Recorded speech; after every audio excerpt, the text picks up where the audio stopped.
In the past few weeks, I have taken you through the history of Universalism by focusing on a few key people.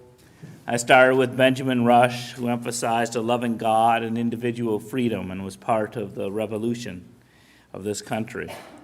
Moved on to Aidan Ballou, who tried to establish the peaceable kingdom here on earth before the Civil War. And Clara Barton, who responded to that war by establishing the Red Cross and extending compassion to all. Olympia Brown, the first female minister who worked from the Civil War to past the First World War for the rights of women to vote. And in her last sermon, she encouraged her listeners to trust the results of science more than the Bible as pointing to divine truth. Universalism faced a decline in the early 20th century. Mainline Christian churches stopped emphasizing hellfire, thus diminishing the Universalists' unique stand on the afterlife and salvation. So they were losing members to more conservative religious bodies. And they were also losing members to more liberal thinkers. In 1933, the Humanist Manifesto was created. Written primarily by a Unitarian, it suggested a religion without God that focused on human potential. Clinton Lee Scott was the only Universalist minister to sign it, though two of the Unitarian ministers also had standing with Universalism as well. Most Universalists resisted humanism, though in their 1935 statement of faith, the Bible was not mentioned, and God was defined in impersonal terms as eternal and all-conquering love. By 1935, if Universalism had not yet fully departed from Christianity, it had opened the door to a much broader understanding of its mission. By 1947, Clinton Lee Scott had become the head of the Massachusetts Universalist Convention, and he wanted to push Universalism into the direction of being a universal religion, not just a dying branch of Christianity. Boston had not had a Universalist church in years, so he established the Charles Street Meeting House and nominated Kenneth Patton as its minister. Patton was serving as a Unitarian minister in Madison, Wisconsin at the time. For those of you who knew that we were once two separate denominations, it didn't merge until 1961. And in this Charles Street Meeting House, instead of an altar, he had a bookcase containing scriptures and philosophies from all over the world. And on the wall behind the altar, instead of a cross, he had a mural painted of a spiral galaxy pointing to the universe. The church itself was not much of a success. Its membership never reached more than 55 during Patton's 15 years there, and after he left in 1964, the congregation lasted only 6 more years. Part of the problem was Patton himself. Several sources I read said he did not have the most pleasant of personalities. He did not have a pastoral presence or much tolerance for those who disagreed with him in his great quest. His skills were not in building community. What he did have was a way with words. He spent a lot of time in his congregation establishing a printing press and distributing his writings throughout the denomination. Later in his career, he moved to a church in Ridgewood, New Jersey, a pastorate that allowed him to further develop his strengths as a writer, and he had a successful pastorate there until he was retired in 1986. And he died in 1994.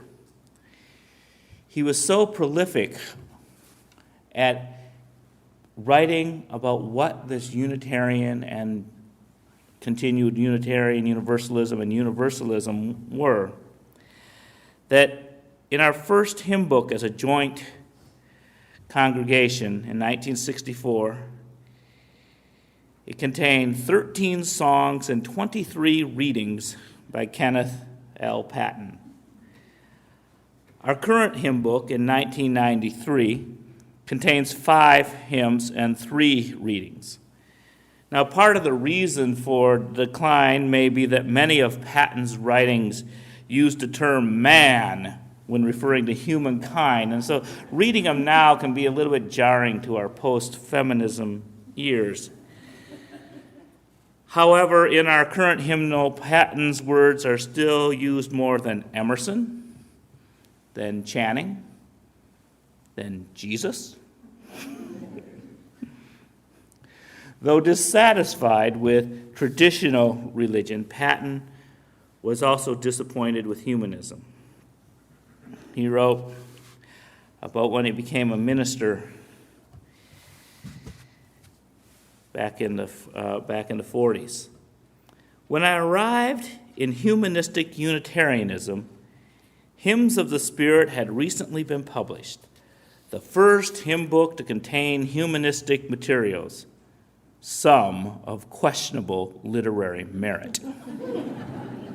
Inured to the wealth and majesty of the literature of the Old Testament and the parables of the New Testament and a 2,000-year accumulation of Christian hymns and writings, this was watery gruel indeed. I was saddled with a mission. I must find content for the naturalistic pronouncement and celebration. He found most of this content in his own mind, utilizing all he had learned from world religions while proposing a human-centered faith. Listen to these words from his writing, Vishnu and Shiva. Man himself is Vishnu and Shiva, sustainer and destroyer. His gods are but a reading of his own nature.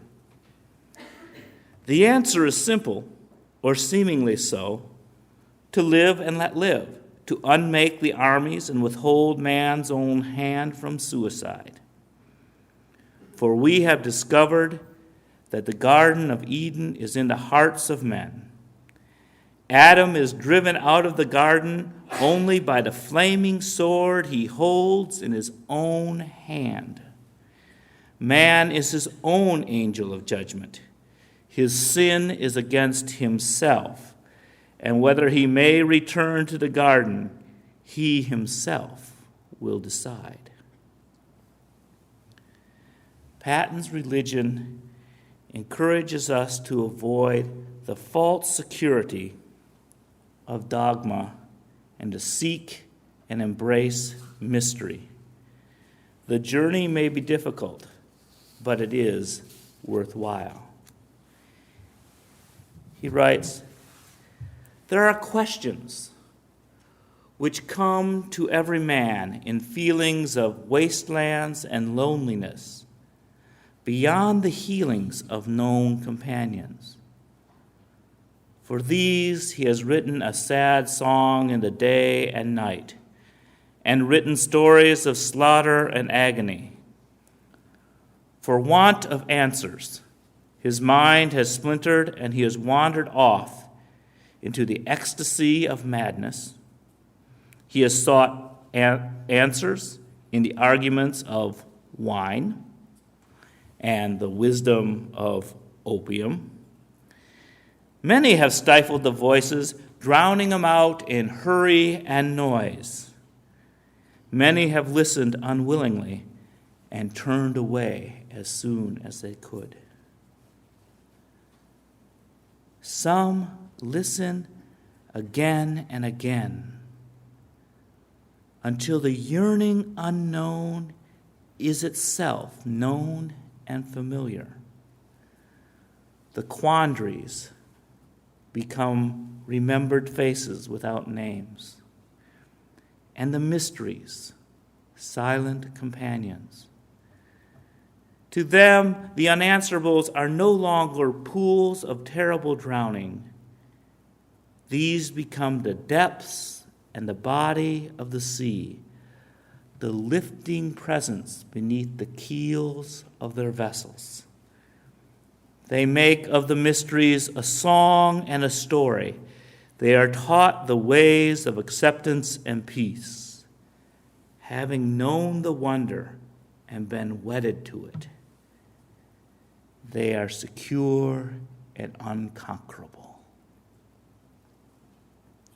The sense that to look at those questions, those unanswerable things, when we have a hymn that says, to question is an answer, really reflects this sensibility, that there are things that we may never understand, and we need to be reconciled to those things and live with them and be comfortable with them. Patton was also an artist who created 65 brass symbols of various religions and world cultures, and some of these are on this poster that I have on the pulpit today. Because he felt that the arts were a way to transcendence. He writes, "Poems are feet for running. They break open a path through the valley of questions. Dancing is a narration of a dream. The dancer is the moving body of a vision. The wordless voice of music calls a greeting from beyond the doorways of the unknown. Would you make a mark on this world? Beauty is your only implement." He was inspired by nature. In his hymn, "The Earth is Home," he wrote, "The earth is home and all abundant, source of what was before we were. She is our friend and ancient mother. Her fate and all her ways are ours. Each atom proves our common journey, bred as we were of dust and stars." In the middle state, he wrote, "Religion is about finding our place in the universe. Before the stars, man is small. Before the atom, great. Between these two infinities, he walks the middle state." Patton's humanism is not a cold reasoning. It dares to dream and reach beyond itself. He writes, "O man, acclaim your heritage, your noble history of fire. You are the heavens come of age, a bearer of the sun's desire, a prophet come to life at last, a thinker from its molten streams, a valiant poet of the vast, to dream the universe's dreams." He sought to make a religion that was universal for all people. Let all men living in all lands declare that fear and war are done, joined by the labor of their hands in love and understanding one. Let us worship with our eyes and ears and fingertips. Let us love the world through heart, mind, and body. Let us worship, not in bowing down, not with closed eyes and stopped ears. Let us worship with the opening of all the windows of our beings, with the full outstretching of our spirits. The church of tomorrow will not strive to save men from the world. It will save men in the world. Though he died in 1994, his challenge remains before us. How do we make our religion that respects our heritage and the heritage of others, yet inspires us to be more than we are? How do we create a radical universalism that does not get stuck in discussing what we are not, but affirms who we are and what we're striving to be?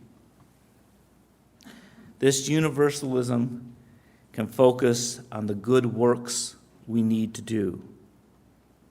If someone's feeding the poor, I do not care if they are a fundamentalist Christian. I do not care if they're a Muslim. I do not care if they're an atheist. I care that they are united by the universal value of compassion. We sang earlier today, the worship of our human toil brings sacrament from sun and soil. Let us search and work for a better world that encompasses and transcends all beliefs. Our radical inclusion should invite all to join us, even those that we are uncomfortable with. We must be willing to work with others even if we perceive them as different. Welcome the stranger, because on some universal level, we are the same. We may be as different as head and toe, but we are part of the same body. We may be as different as yes and no, but we are answers to the same questions. We may be different as mountains and valleys, but we are part of the same continent. We may be as different as night and day, but we are part of the same turning world. We may be as different as hope and fear, but we are seeking to understand the same future. The future of our movement depends on finding ways to include people in our work for a better world. When people ask me what Unitarian Universalism is, I say we seek to unite people by what is universal. Beyond all divisions of dogma, may we have the courage to seek a greater truth. Beyond all the opinions about affection, may we seek the blessing of universal love. Beyond the practices of politics, may we create liberty and justice for all. Beyond the division of our particular prejudice, may we unite the world by seeking the universal. May we bless and be blessed.